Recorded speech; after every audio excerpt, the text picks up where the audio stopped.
8월 세 번째 주일 낮 예배를 신령과 진정 감사함으로 우리 주 하나님 앞에 온전히 올려드리겠습니다.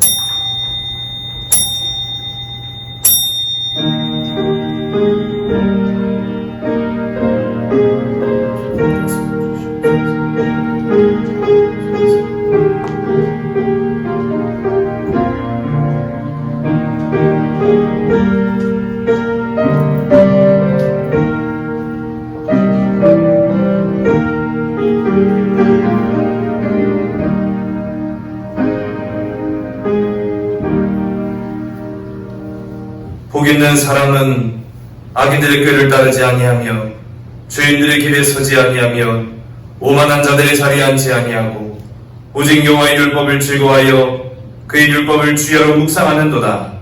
그는 시냇가에 심은 나무가 철을 따라 열매를 맺으며 그 잎사귀가 마르지 아니함 같으니 그가 하는 모든 일이 다 형통하리로다. 악인들은 그렇지 아니하며 오직 바람에 나는 겨와 같도다. 그러므로 악인들은 심판을 견디지 못하며 죄인들이 의인의 모임에 들지 못하리로다. 무릇 의인들의 길은 여호와께서 인정하시나 악인들의 길은 망하리로다. 아멘.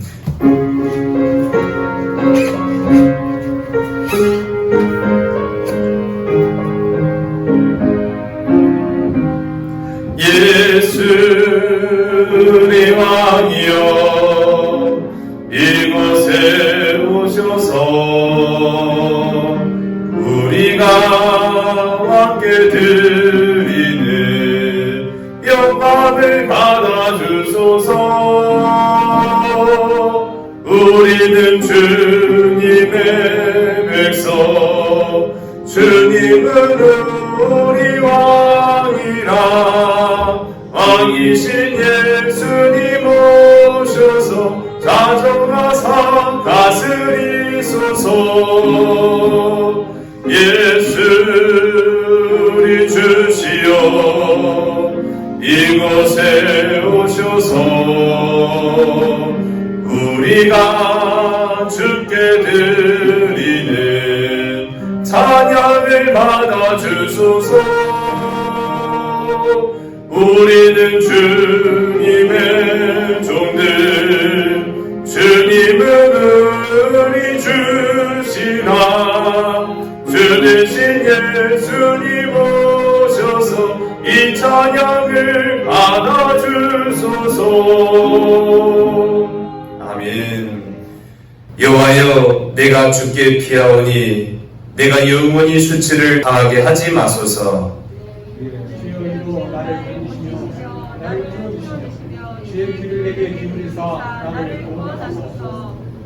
주는 내가 항상 피하여 숨을 바위가 되소서. 주께서 나를 구원하라 명령하셨으니 주께서 나의 반상이시요 나의 요새신이시다. 나의 하나님이여 나를 악인의 손 곧 불의한 자와 흉악한 자의 장중에서 피하게 하소서. 주 여호와여 주는 나의 소망이시요 내가 어릴 때부터 신뢰하니이다.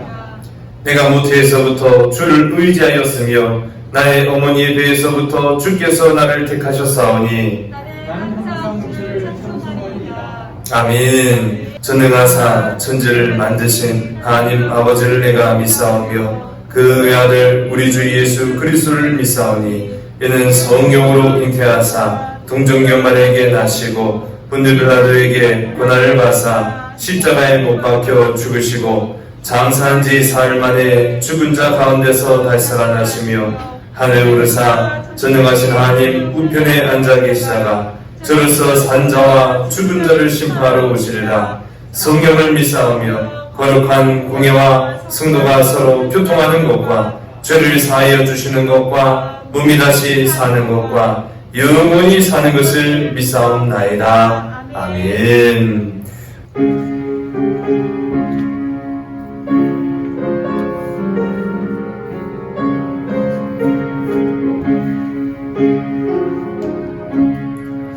어린 양들아 두려워 말아라. 주님 우리와 함께 하신다. 하늘과 땅에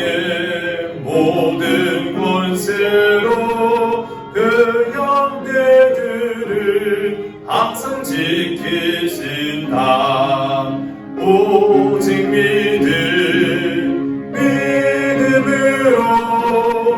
두려움 없으리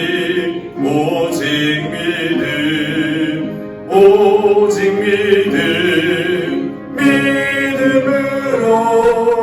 두려움 없으리 오직 믿음 어린 양들아 두려워 말아라 주가 내가 길 인도하신다 마라 예수를 달게 하신 주 그 동산에서 피땀 흘리셨네 오직 믿음으로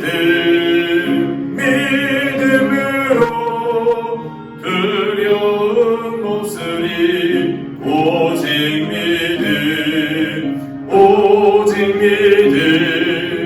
믿음으로 두려움 없으리 오직 어린 양들아 두려워 말아라 주님 언제나 함께 하신다 고난과 역경 환난 중에도 능력의 주님 너를 지키신다 오직 믿음으로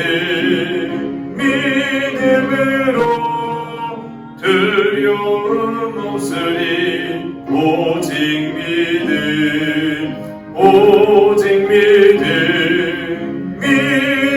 믿음으로 두려움 없으리 오직 믿음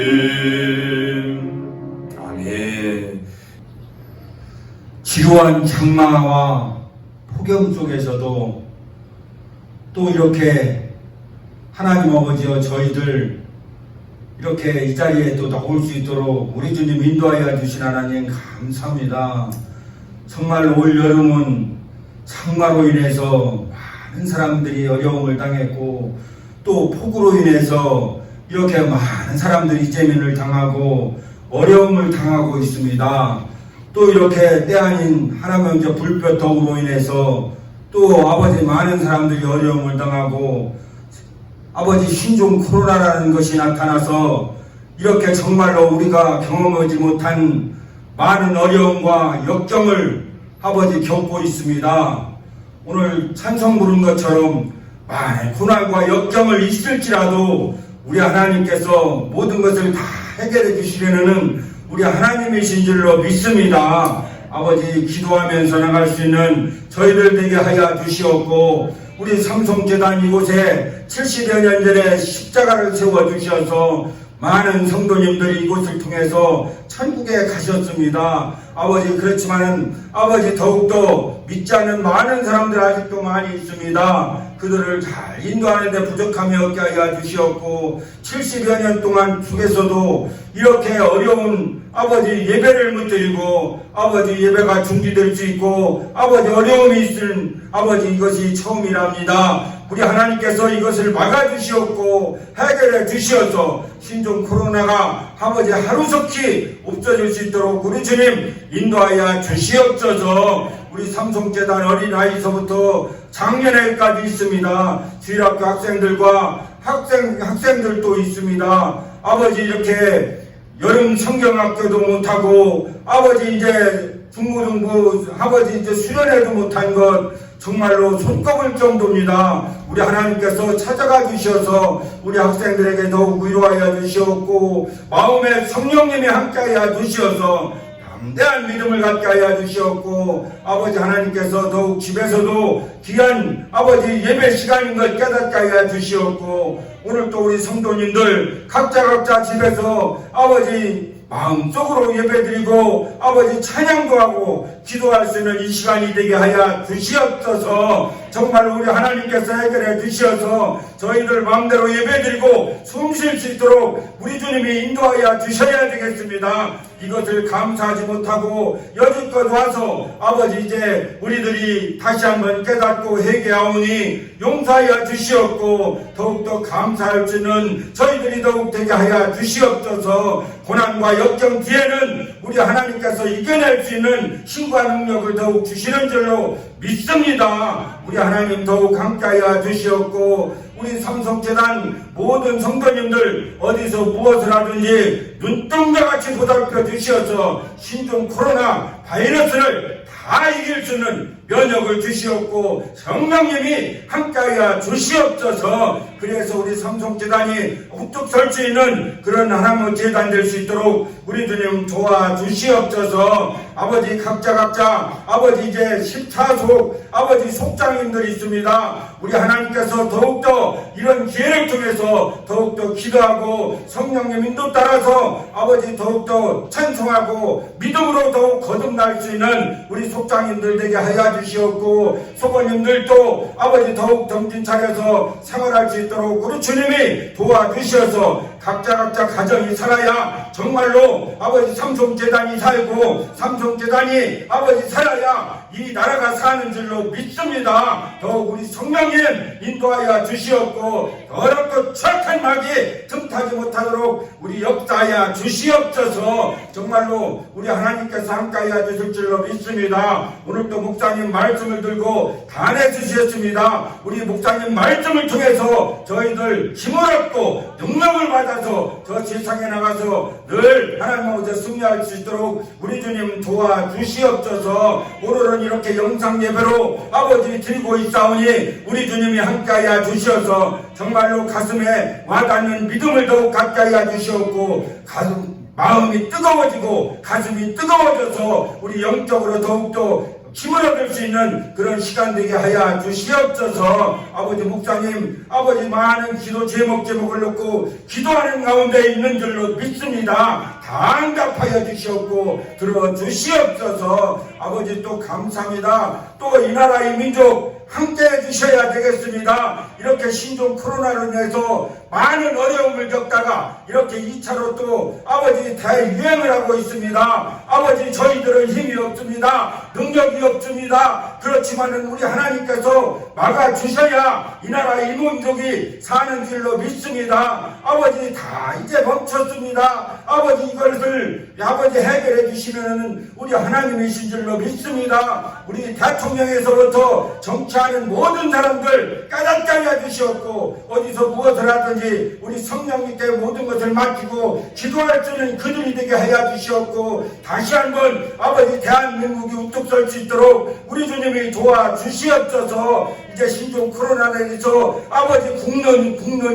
분열되지 않게 하여 주시옵고 정말로 합심하여 선을 이루면서 세계로 나갈 수 있는 우리 대한민국이 되게 하여 주시옵소서. 정말로 세계가 멈췄습니다. 경제도 멈췄습니다. 이렇게 많은 사람들이 죽어가고 있습니다. 우리 아버지 하나님께서 아버지 불쌍히 모아주셔서 저희들이 무엇이 문제인지 정말로 깨닫고 회개할 수 있게 하여 주시옵고 다시 한번 부르짖고 간구할 수 있는 우리 믿는 사람들이 더욱 되게 하여 주시옵소서. 아버지 하나님 아버지 우리 대한민국 아버지 남북관계나 아버지 한미관계나 한일관계나 어려움이 많이 있습니다. 아버지 이것을 풀어주셔서 정말로 우리 대한민국이 복음으로 우뚝 설 수 있는 대한민국이 되게 하여 주시옵고 정말로 믿음 안에서 사랑이 넘치는 우리 대한민국이 되게 하여 주시옵소서. 아버지 감사합니다. 오늘도 아버지 여러 교회들 아버지 대한민국 교회들마다 어려움이 있어서 아버지 영상 예배로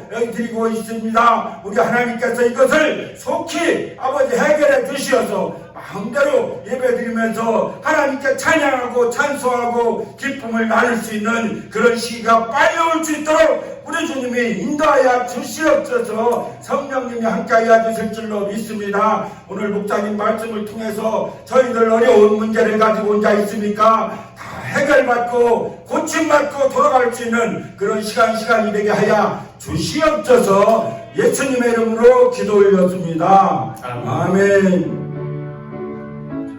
하나님의 말씀을 봅니다. 사도행전 21장 7절서부터 14절까지 말씀입니다. 두루를 떠나 항해를 다 마치고 돌레마이에 이르러 형제들에게 안부를 묻고 그들과 함께 하루를 있다가 이튿날 떠나 가이사랴에 이르러 7 집사 중 하나인 전도자 빌립의 집에 들어가서 머무르니라. 그에게 딸 넷이 있으니 처녀로 예언하는 자라.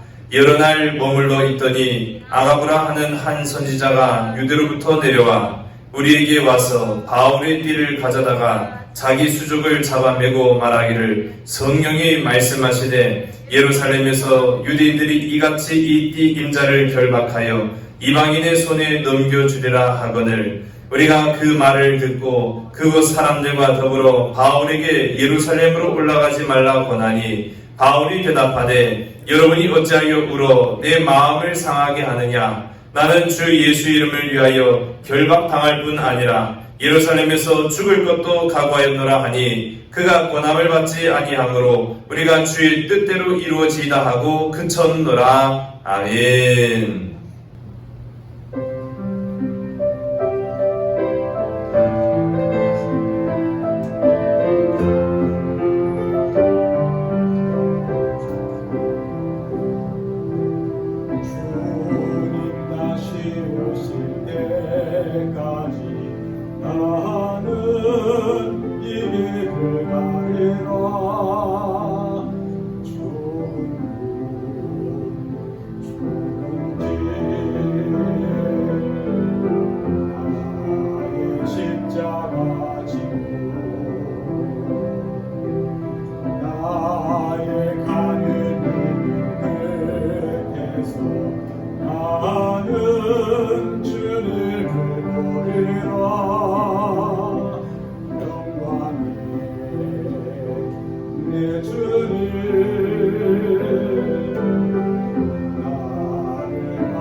다시 오실 때까지 나는 일어나 달려가리라. 주의 영광은 난 덮을 때 나는 일어나 노래하리. 내 선호하는 주님 온 세상 부르시라. 내 사랑하는 주님 영광의 땅이시라.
아멘. 감사합니다. 감사합니다. 우리 드려진 이름을 봉헌하며 기도하겠습니다. 살아계신 아버지 하나님, 주님은 살아계십니다. 주님은 역사하십니다. 주님은 오늘도 우리와 함께 하십니다. 오늘 이 거룩하고 아름다운 날 주의 말씀에 전해 아름다운 예물을 구별하여 드립니다. 점 없는 것과 흠 없는 것으로 주께 드려진 이 모든 예물 위에 주님 함께하여 주시고, 아버지 우리가 입술로 고백한 모든 기도의 제목 위에 주님 30배, 60배, 100배의 풍성하고 아름다운 열매와 결실을 맺게 하시사 갚으시는 하나님, 상급 주시는 하나님, 역사하시는 하나님을 기억하는 자들 되게 인도하여 주시옵소서. 참 사랑 되시는 예수 그리스도 이름으로 감사하며 간절히 기도드렸사옵나이다. 아멘. 주의 뜻대로, 주님의 뜻대로라는 그런 신앙의 고백, 그런 마음의 결단이 오늘 저와 여러분의 삶 가운데 임하기를 간절히 소원합니다. 우리의 가정 주님의 뜻대로 되길 간절히 소원합니다. 이 나라, 이 민족 주님의 뜻대로 되길 간절히 소원합니다. 사람의 판단과 생각으로 되는 것이 아니라 하나님께서 뜻하신 바대로 주님의 뜻대로 되어지는 그런 역사가 우리의 삶과 우리의 가정과 이 나라, 이 민족 가운데 임하여지기를 주님 간절히 소원합니다. 사도 바울은 자신이 예루살렘으로 들어가게 되면 어떠한 일을 당하게 될 것이다 라는 것을 다 알고 있었습니다. 어떤 문제, 어떠한 위기 가운데 직면하게 될지 다 알고 있었다라는 것이죠. 그러나 그는 그의 사명의 발걸음을 멈추지 않았다라는 것을 우리 지난 시간까지 함께 살펴봤어요. 그것이 성령께서 사도 바울에게 원하는 것임을 그 자신도 알고 있었기 때문이다 라는 것이죠. 비록 그를 사랑하는 사람들이 성령의 감동에 의해서 만류를 했을지라도 그는 결코 흔들리지 않은 견고한 말씀의 사람이었다. 흔들리지 않은 경건한 믿음의 사람이었다 라고 성경은 말하고 있는 거죠. 지금 우리도요, 우리 당면한 여러 가지 문제가 있습니다. 우리 지금 처한 상황에서 성령께서 하시는 말씀과 성령의 감동으로 해야 될 일들 사이에서 갈등을 겪을 때가 있어요. 이번 일만 하더라도 그렇습니다. 저도 큰 갈등을 겪었어요. 기도했습니다. 성령을 구했습니다. 그리고 상의했어요. 우리 교회 중직들과 상의했습니다. 코로나19의 재확산을 막기 위해서 온 국민이 지금 다 열심으로 동참하고 있을 때 교회에 해야 할 역할이 무엇이냐라고 했을 때 사회적 책임을 통감하는 것 또한 교회의 역할이다 라고 결론 내렸습니다. 그래서 우리 교회는 31일까지의 모든 모임과 예배를 비대면으로 전환하는 그런 결정을 내렸어요. 결코 쉬운 일이 아니었습니다. 저는 이런 행정명령이 내려졌을 때 마음은 흔들리지 않았는데 성령이 하시는 말씀과 성령의 감동으로 되어져야 할 일들 사이에서 저도 점잖은 갈등을 겪었다라는 것이죠. 저는 그래서 기도했어요. 주님께서 원하시는 것이 무엇입니까? 주님, 주께서 이러한 상황 가운데 우리가 놓여져 있을 때 주님이 원하시는 게 무엇입니까? 마침내 결론은 주님의 마음을 품는 것이었고요. 주님의 마음을 품고 나서 보니까 성도들의 가정과 건강을 최우선으로 여기는 것이 바로 오늘 이 시간 우리가 해야 될 일이다라는 것이었습니다. 여러분, 비록 지금은 너무나도 힘들고 어려운 시기입니다. 그러나 주님이 원하시는 것, 우리 성도들을 통해서 세상의 빛과 소금이 되게 하신 하나님의 뜻을 따라 살아갈 수 있는 주님의 뜻대로 행하는 저와 여러분 되시기를 주님 간절히 소원합니다. 또 이 일들을 통해서 우리가 생각할 질문이 있어요. 우리가 사모해야 될 예배는 어떤 것입니까? 주님, 우리가 지금 흩어져 있습니다. 가정에서, 일터에서 극소수이지만 이제 예배를 드립니다.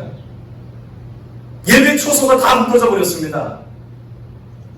예배당에서 예배를 드리지 못하는 그러한 시대적 상황 가운데 우리가 놓였습니다. 우리가 사모해야 될 예배는 어떤 것입니까?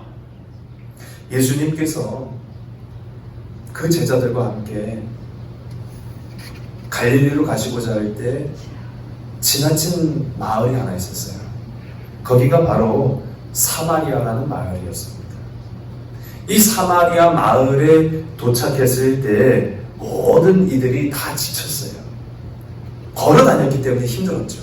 거기에서 이제 사마리아 지역을 지나가시다가 잠시 머무른 자리가 바로 야곱의 우물곁이었습니다. 이 야곱의 우물곁에 머물렀을 때 모두가 다 공통적으로 한 가지 피곤하였고 시장하였다. 그래서 성경을 보게 되면 제자들은 주님이 이제 잠깐 우물터에 앉아 계실 때 먹을 것을 구하러 마을로 내려갔어요. 근데 그 마을로 내려간 사이 한 여인이 물동이를 이고 물을 길러 그 우물가로 찾아오게 됩니다.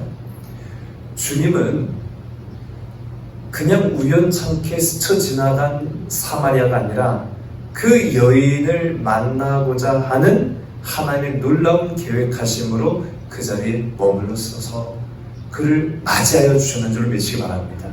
어쩌면 우리가 뜻하지 않은 상황 속에서도 하나님 이미 계획하시고 예비하셔서 이러한 모든 어려움 속에서도 날 만나주시고 날 만져주시는 놀라운 계획이 있음을 고백하는 여러분 되시기 바랍니다.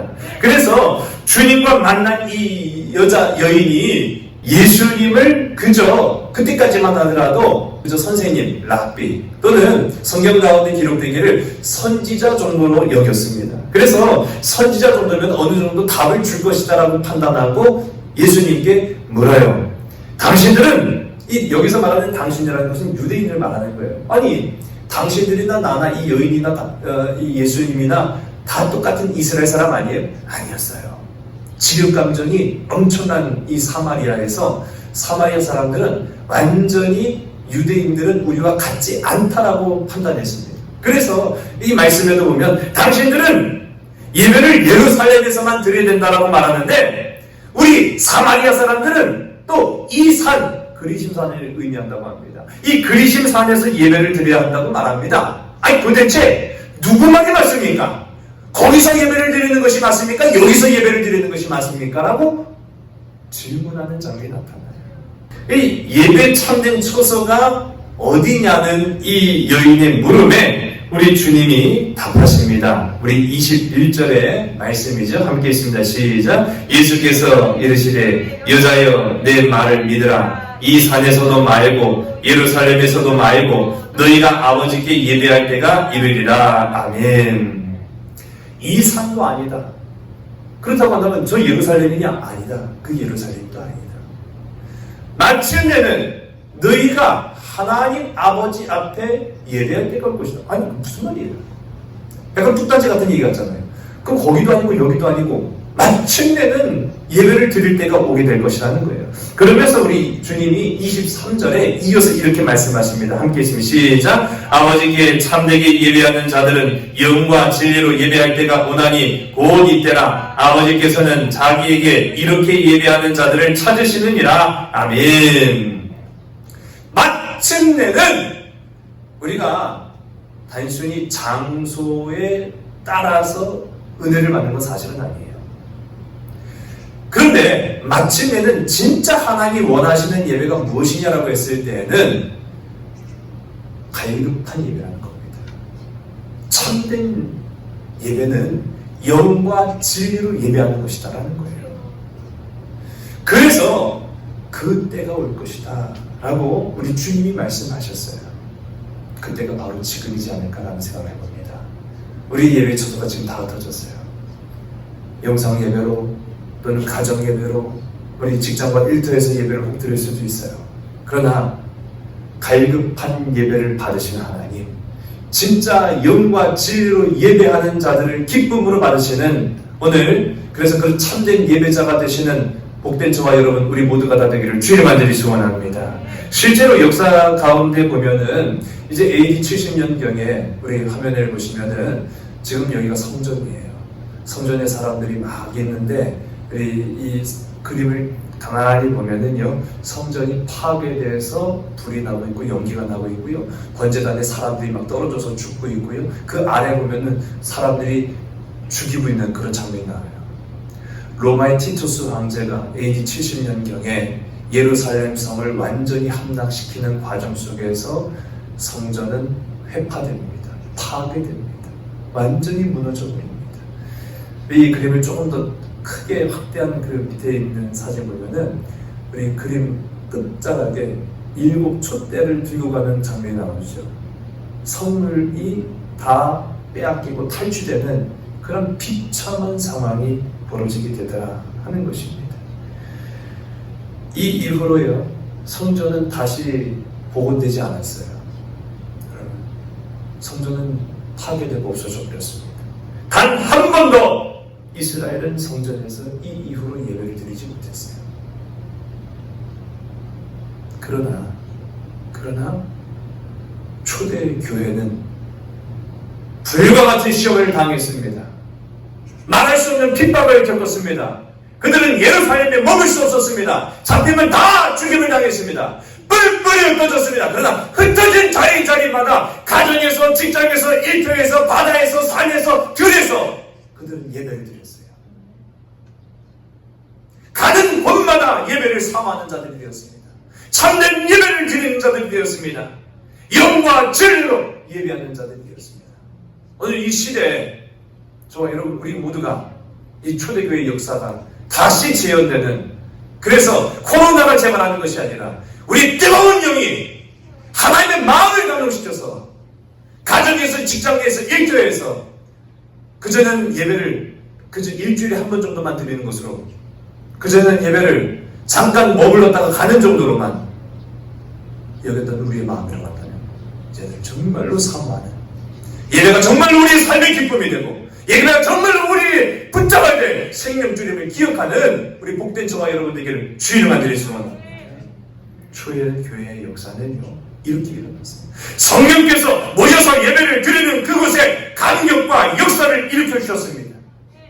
성령의 뜻은 멈추지 않고 흔들리지 않고 예수 그리스도의 마음을 향해서 삶의 자리에서 예배함으로 더욱 사랑하며 더욱 이해하며 더욱 품어주는 바로 그것이 진정한 예배다라고 말하고 있어요.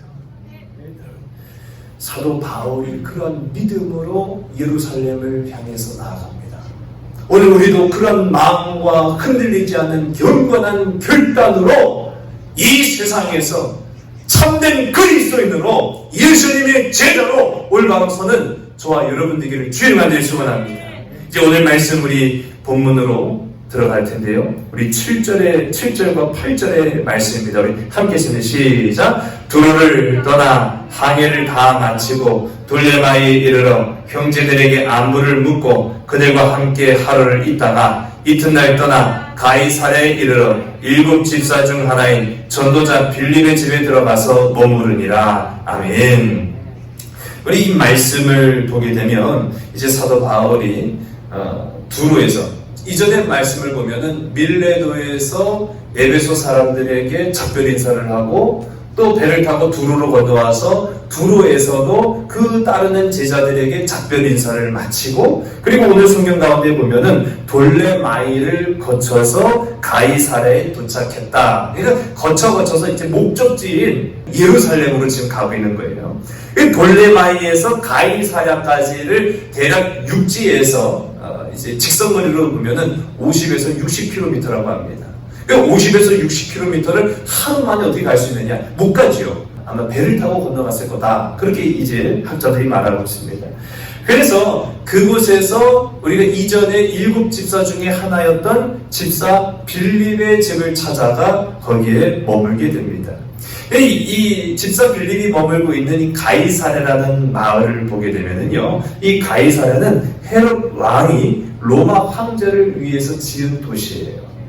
이거 잘 보이려고 한마디로 말하면 아유 잘 좀 봐주세요 하고 만든 도시가 바로 이 가이사랴라는 도시인데, 이 왕의 이름을 따서 만든 겁니다. 그 로마 왕의 이름을 따서 만든 카이사르라는 이름을 따서 만든 이 가이사랴. 근데 이 도시가요, 완전히 로마식 도시였어요. 그러니까 로마식 건축 양식과 로마식 이 문화를 가지고 있는 그 모든 건물들을 그런 식으로 만들었다라는 거예요. 그 이유가 있습니다. 이 로마 군인들이요, 퇴역하면 로마 군인들에게 주는 연금 같은 게 있을 거 아니에요. 그런데 이 퇴역군인들한테 물론 돈도 주겠지만은 오랫동안 적어도 20년에서 30년을 복무를 합니다. 그러니까 직업군인으로 그렇게 되는 거죠.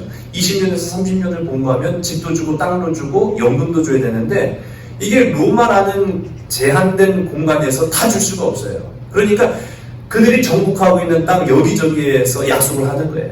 그 중에 하나가 바로 가이사라예요. 가이사라는 로마식으로 만든 까닭이 퇴역 군인들이 머무는 처소로 지어진 계획 도시였다는 겁니다.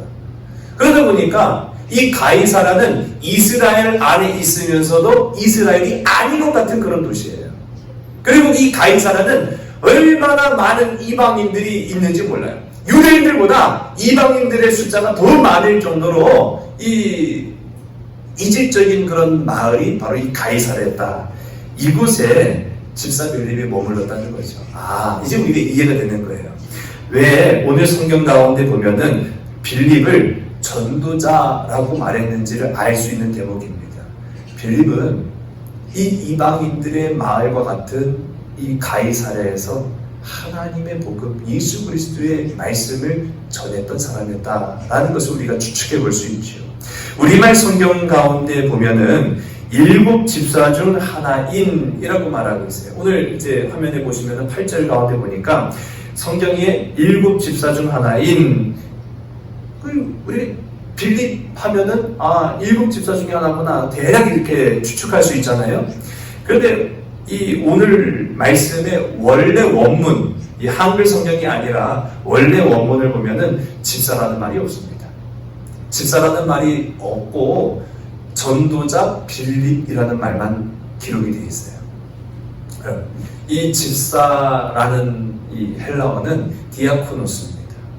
디아코노스라는 말 자체가 집사를 의미하는 거고요. 오늘날로 따지면 이제 목회자 정도가 되겠죠. 그런데 이 오늘 성경에 보면은 디아코노스라고 기록하지 않고 유앙겔리스테스라고 말하고 있어요. 유앙겔리스테스라는 말은 전도자, 복음을 전하는 사람, 그렇게 우리가 해석할 수 있거든요. 왜 이 빌립을 설명할 때 집사라고 표현하지 않고 이제 그 집사라는 말은 우리가 나중에 한글 성경을 번역하면서 집어넣은 거예요. 집어넣은 거고 원문을 보게 되면 왜 전도자 빌립이라고만 설명을 했느냐? 이 또한 그의 사명을 설명하기 위한 까닭입니다. 전에는 예루살렘 교회 아래서 12 사도들의 그런 동역을 위해 선발된 집사의 사명, 집사의 목적을 위해서 다른 막질했다라고 한다면 이제는 이 가이사랴라는 마을, 이방인들의 마을에 머물면서 복음을 전달하는 전도자로 변화되었다라는 것입니다.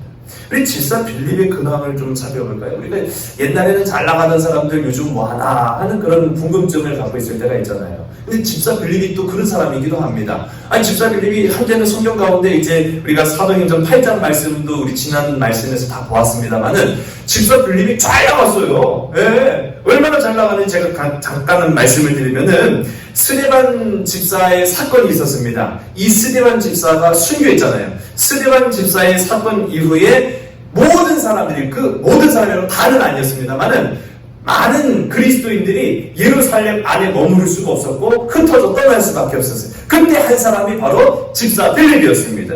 집사 빌립도 떠났는데 유대인들의 발걸음이 거의 미치지 않는 사마리아로 향하게 된 것을 봅니다. 이 사마리아에 가서 보니까요, 이 사마리아는 완전히 개판 5분 전인 거예요. 뭔 개판 5분 전이냐? 영적인 개판 5분 전인 거예요. 그래서 거기에서 다시 집사 빌립이 말씀을 증거합니다. 예수 그리스도의 십자가의 복음을 말합니다. 선포합니다. 그래서 사마리아의 영적 대각성 운동이 일어나기 시작하는 거예요. 놀라운 정말로 변화, 그 사마리아 땅에 영적 변화들이 일어나는 것을 우리가 지난 시간 살펴보았고, 그 놀라운 변화가 쭉 하고 이 집사 빌립을 통해서 이루어졌느냐? 근데 성경은요, 놀랍게 그 잘 나가던 집사 빌립을 개미한마리 살기 어려운 광야로 내봅니다. 만일 우리 같았으면, 저 같았으면은, 아이 주님, 이렇게 지금 잘 되고 있는데 물 들어왔을 때 노져진다고, 지금 이렇게 사마리아 사람들이 복음화 되고 성령을 받고 막 이렇게 할 때 10년이고 20년이고 여기에서 계속 우리가 복음을 전하면 안 되니까 충분히 그럴 수 있었지 않을까. 근데 그 어디에도 집사 빌립은 성령의 하시고자 하는 말씀에, 하나님의 뜻에 불복하지 않고 순종함으로 광야로 갑니다. 그 광야에서 누구를 만났어요? 에티오피아의 국고를 맡은 고위 관리를 만났죠. 성경엔 내시라고 말하고 있습니다. 우리 내시는 좀 하찮게 보는 그런 성향이 좀 있지만은요, 굉장히 고위 공직자를 의미하는 거예요. 이 에티오피아의 국고를 맡은 대신에게 말씀을 풀어줍니다. 세례를 베풉니다. 그 역사가 이제 사도행전 8장에 계속 쭉 기록이 됐죠.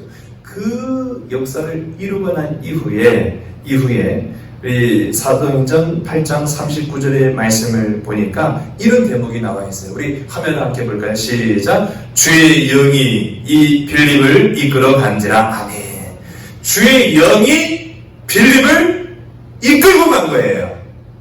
기회를 잡아야 되는 거잖아요. 우리는 기회를 잡으려고 애를 쓰고 노력합니다.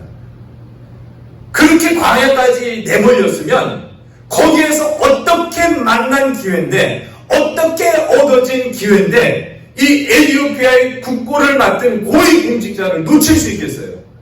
우리는 끈을 붙잡으려고 하잖아요. 세상 년이 어떻게든 막다으려고 애를 쓰잖아요. 그렇다고 한다면, 아니 당신 에티오피아로 갈 때 나를 좀 데려가시오, 그렇게 할 수도 충분히 있지 않겠습니까? 근데 성경을 보니까 주의 영이 이 사명을 다 감당한 빌립을 이끌고 또 갔다는 거예요. 또 다른 곳으로 이동했다는 것을 말하는 것이죠. 그렇게 해서 가는 것이 오늘 본문에 말하는 가이사랴라는 지역으로 이동을 합니다. 그래서 이 가이사랴에 정착해 살면서 이방인 전도 사역에 자신의 평생을 바친 삶을 산 사람이 바로 집사 빌립이었다라고 말하고 있어요. 오늘 성경 가운데 보면은 집사 빌립 인간적으로 잘 나갈 수 있는 사람이었습니다. 그러나 집사 빌립 또한 마찬가지로 주의 영이 이끄시는 대로, 주의 뜻이 임하는 대로 순종하며 따르는 복된 하나님의 자녀였다라고 성경은 말하고 있어요. 오늘 본문 9절의 말씀입니다. 우리 9절의 말씀 함께 했으면 시작. 그에게 딸 넷이 있으니 처녀로 예언하는 자라. 아멘. 이 빌립에게 네 딸이 있었는데 처녀다라고 말하는 것은요, 보통 처녀라고 표현하는 나이가 16세까지를 말합니다. 그러니까 어린 아이, 여자 아이들 정도로 우리가 이해하면 되고요. 그때 당시에는 이 16세 정도면 이제 거의 성인으로 대우하는 정도가 돼요. 이 어린 네 딸들이 예언하는 사람들이었다. 그러니까 하나님의 말씀을 예언하고 그 아버지 빌립은 복음을 전하는 그런 믿음의 가족이었다라는 것을 이제 성경은 말하고 있어요. 추측컨대 이 집사 빌립의 집에서 머물면서 바울에게도 예언을 했을까요? 안 했을까요? 했다는 거죠. 했을 거라는 거예요. 그래서 이전에 많은 믿음의 사람들이 성령을 받거나 성령의 감동에 의해서 앞으로 이루어지게 될 이 사도 바울의 미래, 그래서 안타까워하고 눈물을 흘리고 만류하기도 하고 그랬다라는 것이죠.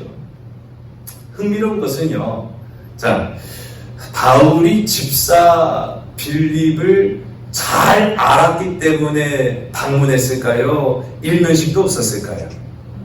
성경을 우리 잘 보자고요. 성경 보면은 그 어디에도 이전에 집사 빌립과 사도 바울 이 두 사람 아는 사이 아니었습니다. 모르는 사이였어요. 모르는 사이였다는 거죠. 그런데 이게 굉장히 민감한 관계일 수도 있어요. 왜 민감한 관계일 수도 있느냐라고 하면은, 빌립이라는 사람은, 집사 빌립, 전도자 빌립이라고 하는 사람은 이전에 순교했던 스데반과 아는 사람이었을까요? 모르는 사람이었을까요? 아는 사람이었어요. 아니, 예루살렘 교회에서 선발된 인원이었어요. 같은 교회에 믿음의 동역자들이었어요. 어찌 보면 한 동네 막역한 친구 사이였을 수도 있어요. 그 한마디로 말하면 스데반과 빌립은 잘 아는 사람이었습니다. 그런데 그 스데반이 순교하는데 일조했던 사람 누구였습니까? 바울이죠. 어떻게 보면 큰 감정의 앙금이 있는 관계일 수도 있었다라고 말하는 겁니다.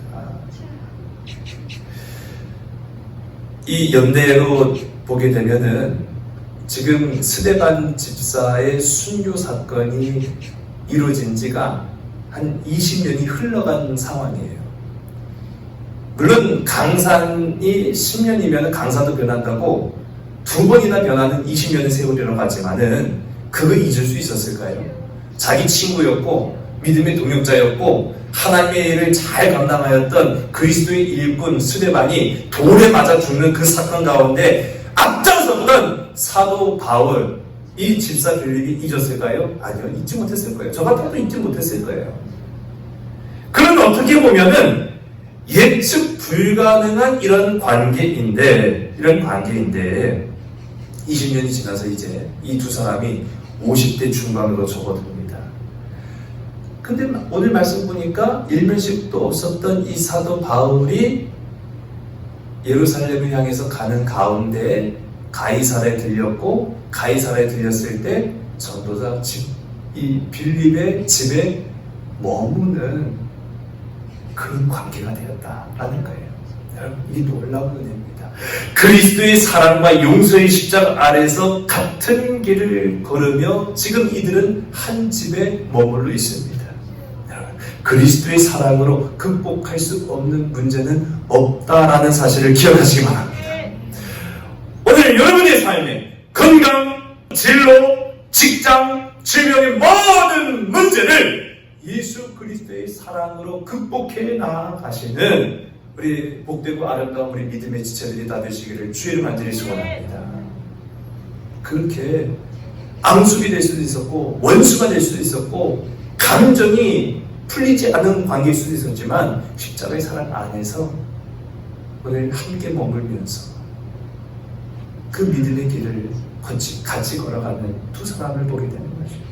우리 10절과 우리 11절의 말씀을 함께 보면 시작. 여러 날 머물러 있더니 아가보라 하는 한 선지자가 유대로부터 내려와 우리에게 와서 바울의 띠를 가져다가 자기 수족을 잡아매고 말하기를 성령이 말씀하시되 예루살렘에서 유대인들이 이같이 이 띠 임자를 결박하여 이방인의 손에 넘겨주리라 하거늘. 아멘. 우리 10절과 11절의 말씀 보니까 유대로부터 내려온 한 아가보라고 하는 선지자가 있었다. 유대 어디로부터 내려왔느냐라고 하면 예루살렘에서 온 사람이에요. 그 예루살렘의 사정을, 예루살렘의 소식을 가장 최근까지 잘 알고 있는 사람이 지금 온 거예요. 그 가장 최근까지 잘 알고 있는 사람이 또 누구냐? 선지자라는 거예요. 예언자라는 거예요.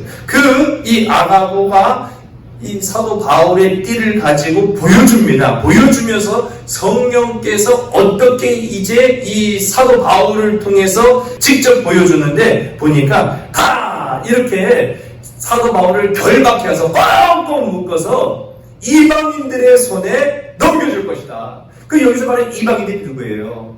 로마 군인들한테 넘겨주게 된다는 거예요. 그러면 꽁꽁 묶여서 로마 군인들의 손에 넘겨지는 사람은 뭐밖에 없어요? 사형수밖에 없는 거예요. 사형수밖에. 죽게 된다는 얘기죠. 죽을 수도 있다는 겁니다. 이 말을 듣고 많은 사람들이 이제 12절의 말씀입니다. 우리 이렇게 고백합니다. 시작. 우리가 그 말을 듣고 그곳 사람들과 더불어 바울에게 예루살렘으로 올라가지 말라 보나니. 아멘. 올라가지 마십시오. 이렇게 가면 큰일 납니다. 걱정하고 염려하고 만류하고 있어요. 그럼 참 어려운 상황입니다. 이 결정을 해야 되는 이 바울의 입장에서 지금 바울 자신은 성령께서 가라고 말씀하시니까 가야 되는데 또 성령의 감동을 받은 사람들은 가지 말라고 지금 뜯어 말리고 있는 상황이니까 굉장히 어려운 그런 상황이 맞아요. 그때 사도 바울이 이제 13절에 말하고 있습니다. 시작. 바울이 대답하되 여러분이 어찌하여 울어 내 마음을 상하게 하느냐. 나는 주 예수의 이름을 위하여 결박당할 뿐 아니라 예루살렘에서 죽을 것도 각오하였노라 하니. 아멘. 여러분 울지 마세요. 여러분이 울면 제 마음이 아픕니다. 그러나 여러분 저는 결정했습니다. 저는 예루살렘으로 갈 겁니다. 그곳에서 당할 고통도 제가 압니다. 그것이 저도 두렵습니다. 그곳에서 저는 죽을지도 모릅니다. 그러나 죽을 것까지도 저는 각오합니다. 라고 고백을 하는 거예요. 여러분 어떻게 생각하십니까? 예수 그리스도께서 십자가에 죽으셨습니다. 끝났습니다. 우리 이전 성경에도 보면은 엠마오로 가는 제자들, 그들도 예수님을 따르는 제자들이었다라고 말하고 있잖아요. 근데 왜 그들이 예루살렘을 떠나 엠마오로 향하고 있습니까? 절망 때문에 그렇게 된 거예요. 낙심 때문에 그렇게 된 거예요. 무엇이 그들을 낙심하게 만들었습니까? 예수님이 십자가에 달려 돌아가셨다? 끝났다. 끝이다. 예수님이 죽으셨다? 끝났다. 끝이다. 여러분 제자들이 스승을 잃게 되면 제자가 아닌 거잖아요. 그들의 스승을 잃어버렸는데 어떻게 그들이 제자라고 말할 수 있겠습니까? 지금 예수님의 제자들은 그들의 삶의 참된 스승이요 대제사장이신 예수님을 십자가에서 잃었어요. 끝났어요. 끝장났어요. 또 유대인들을 보세요. 제가 앞서도 말씀드린 것처럼 여기서 예배드려야 됩니까? 예루살렘에서 예배드려야 됩니까? 무슨 말이 맞습니까? 우리 주님은 말씀하시길 아니다. 여기서도 아니고 예루살렘도 아니다. 언젠가는 맞춤의 너희들이 영과 진리로 참된 예배할 그 땅이 올 것이다. 그리고 나서 예루살렘 성이 파괴됐어요.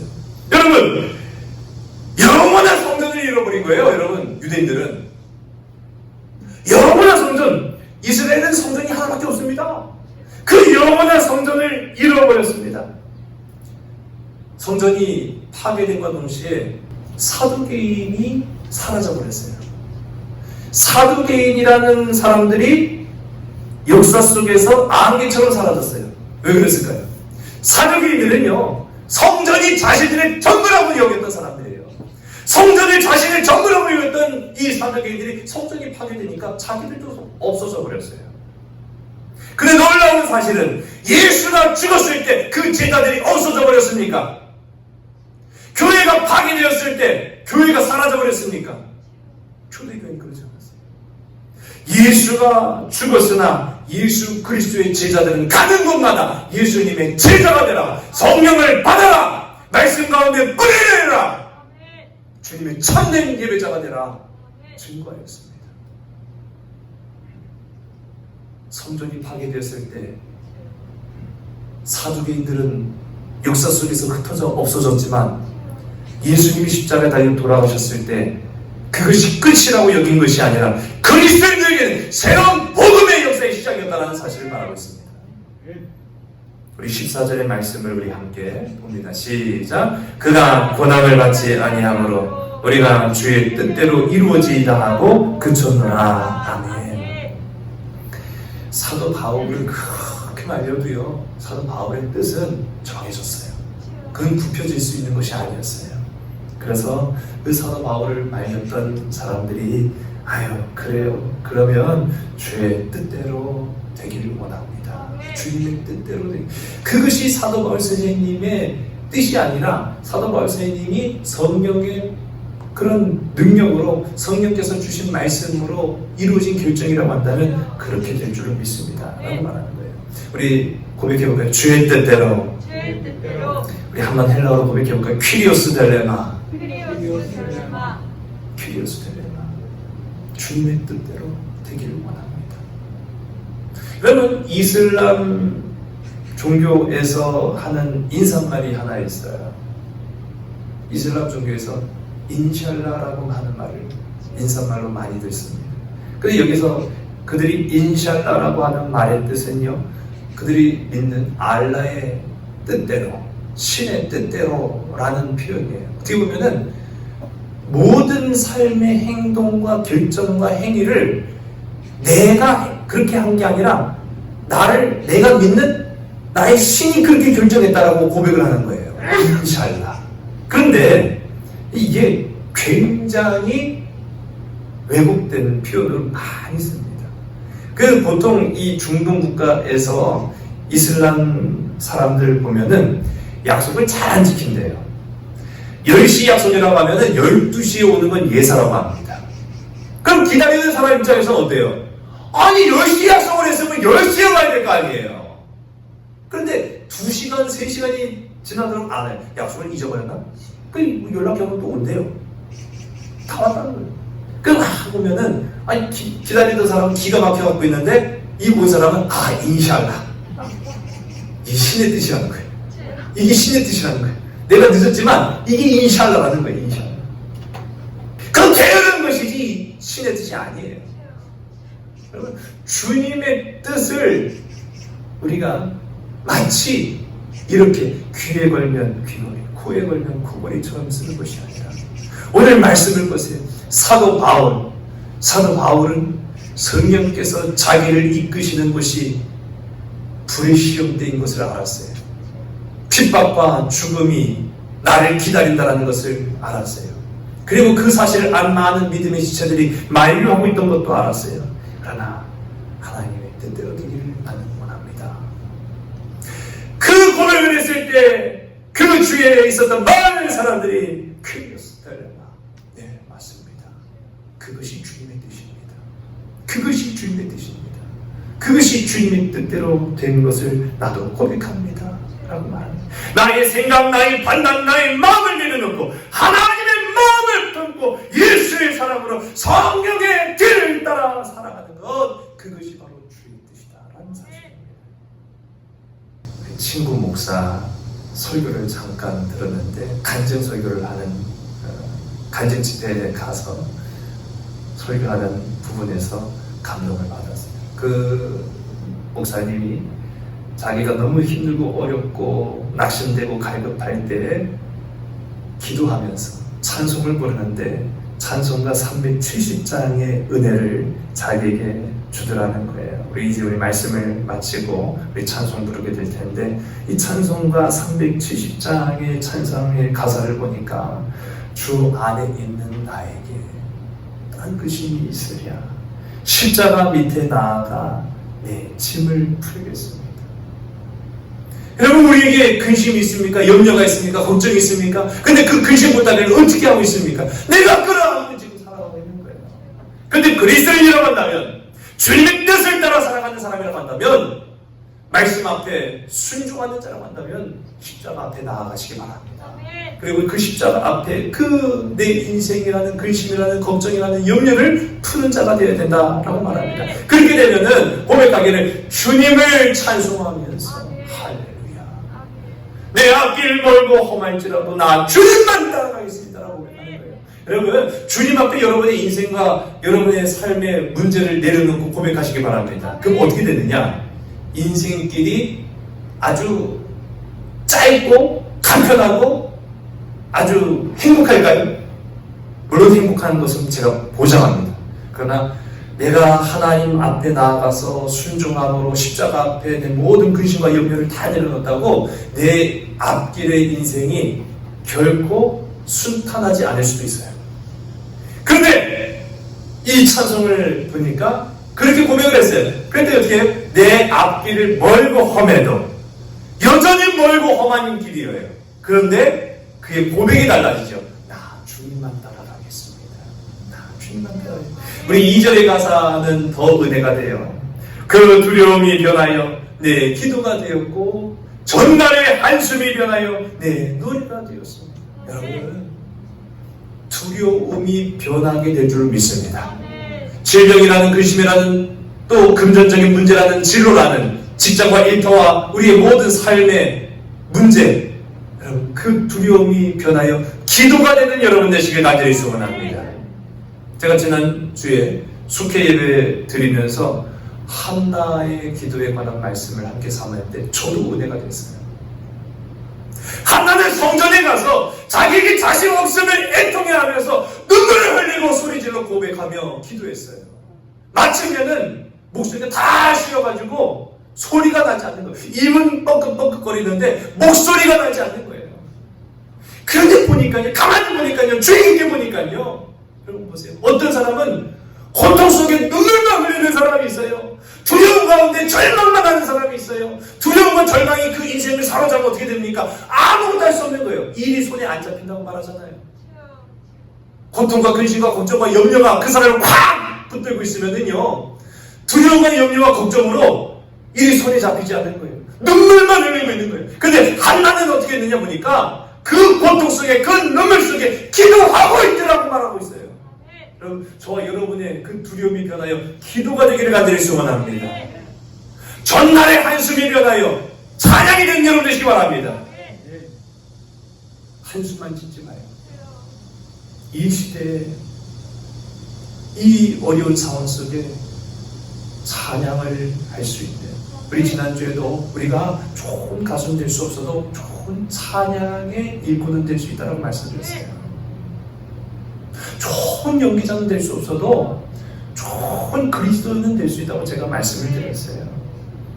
그것이 오늘 저와 여러분 우리 모두의 고백이 되길 간절히 소원합니다. 이제 한 주일 또 살아가면서 또 어떻게 보면은 비대면으로 우리가 이제 주일 예배, 수요 예배를 사모하는 가운데에 여러분의 삶의 처소에서 십자가의 사랑으로 행하는 여러분 되시기 바랍니다. 금요일의 마음으로 기도할 수 있는 여러분 되시기 바랍니다. 근심과 걱정과 염려를 다 주 앞에 내려놓는 여러분 되시기 바랍니다. 그래서 세상이 지금 얼마나 교회와 기독교인들을 그냥 마귀 새끼 바라보고 있잖아요. 그런 가운데 여러분 끝까지 세상과 나는 간고도 없고 오직 구속하신 주님만 의지하며 나아가겠습니다. 빛과 소금이 다지시는 우리 모든 믿음의 지체들 다지시기를 주의 간절히 소원합니다. 기도하시겠습니다. 아버지 하나님, 우리를 하나님의 백성, 하나님의 자녀 삼으셔서 오늘도 이렇게 귀하고 복되고 아름다운 날을 구별하여 참된 예배자로 세워주시니 참 감사합니다. 우리가 지금 직면하고 있는 이 어려움의 시기, 발버둥 치고 애를 쓰고 눈물을 흘린다고 해서 해결되는 것이 아님을 고백합니다. 그러나 오늘 이 시간 우리가 할 수 있는 것 한 가지, 주님의 뜻을 알고 살아가는 것입니다. 주님의 말씀에 순종하며 살아가는 것입니다. 주님의 뜻하신 일로 우리가 행하며 살아가는 것입니다. 아버지 하나님, 이 어지러운 시대에 하나님이 우리를 이 땅 가운데 사명자로 부르셨고 보내셨음을 기억하여서 사도 바울처럼 견고하여 흔들리지 않고 믿음 가운데 저들의 삶, 우리 일터, 우리 가정 속에서 예수 그리스도의 십자가 사랑으로 살아가게 하여 주시옵소서. 그들의 마음으로 기도하게 하여 주시옵소서. 나의 생각, 나의 판단, 나의 마음을 내려놓고 크리오스 텔레마 주님의 뜻을 먼저 구하는 주의 자녀들 되게 인도하여 주시옵소서. 고통당하는 많은 사람들이 있습니다. 질병으로 인하여 고통당하는 자들도 있고 그 일을 막기 위해서 불철주야 애쓰는 이들도 있습니다. 주님 보호하여 주시옵소서. 주님 고쳐 주시옵소서. 물질의 연약함으로 인하여 낙심한 자들이 있습니다. 그러나 그들의 두려움이 변하여 기도가 되게 하여 주시옵소서. 그들의 한숨이 변하여 찬양이 되게 하여 주시옵소서. 우리 인생의 앞길이 멀고 험할지라도 이제는 나 혼자만 가는 것이 아니라 나와 함께 하시는 주님과 동행할 수 있는 주의 자녀들 되게 인도하여 주시옵소서. 우리 모든 믿음의 각 가정과 심령 가운데 함께하여 주시기를 간절히 소원하오며 사랑 많으신 예수 그리스도 이름으로 감사하며 간절히 기도드렸사옵나이다. 아멘.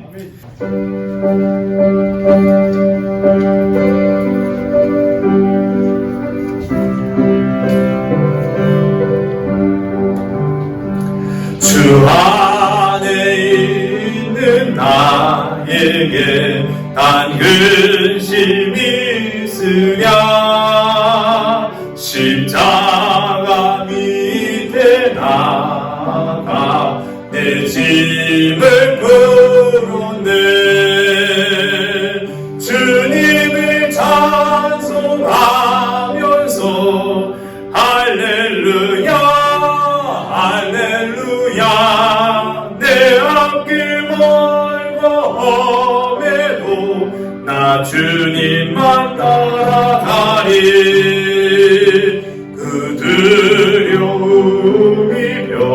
변하여 내 기도 되었고 전날의 한숨 변하여 내 노래 되었네. 주님을 찬송하면서 할렐루야 할렐루야 내 앞길 말고 험해도 나 주님만 따라가리. 내 주는 자비하셔서 늘 함께 계시고 내 불빛 아물하시고 늘 채워주시네.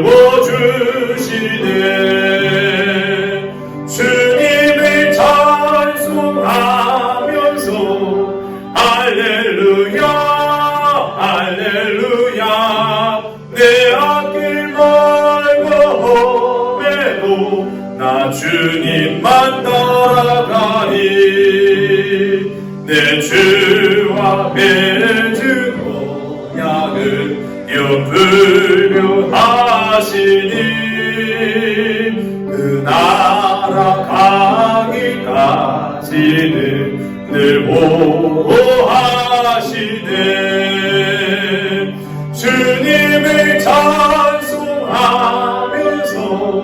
할렐루야 할렐루야 내 앞길 멀고 험해도 나 주님만 따라가리.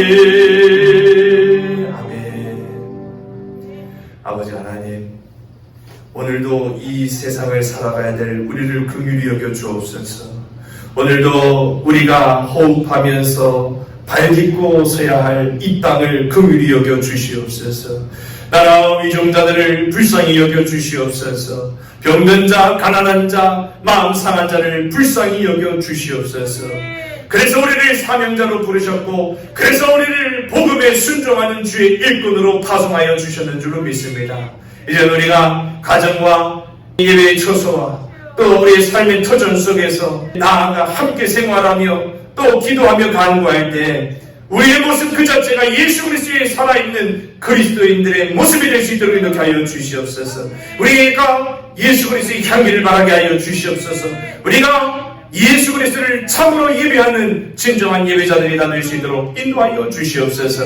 이제는 우리 주 예수 그리스도의 은혜와 하늘 아버지 깊고 넓으신 사랑하심과 성령님의 감화 감동으로 충만케 하시니 오늘 모여서 예배를 드리고 오늘 가정에서 예배를 드리는 우리 모든 지체들의 머리 위에 지금부터 영원토록 함께하여 주시기를 간절히 축원하옵나이다. 아멘.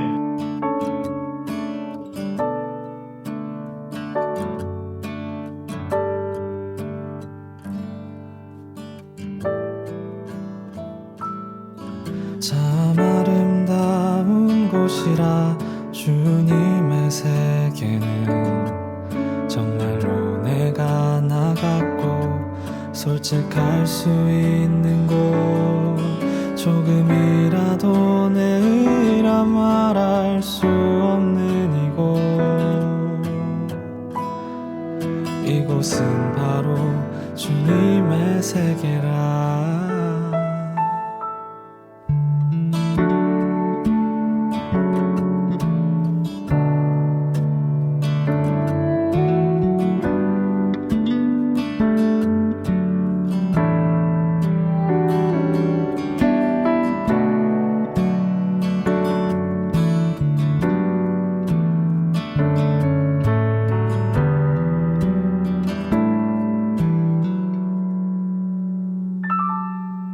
세상은 항상 말하네 그 길이 아니라고. 꼭 뛰고은 길이 있는데 왜 힘들게 사냐고. 단순한 선택조차 내게 버겁기만 한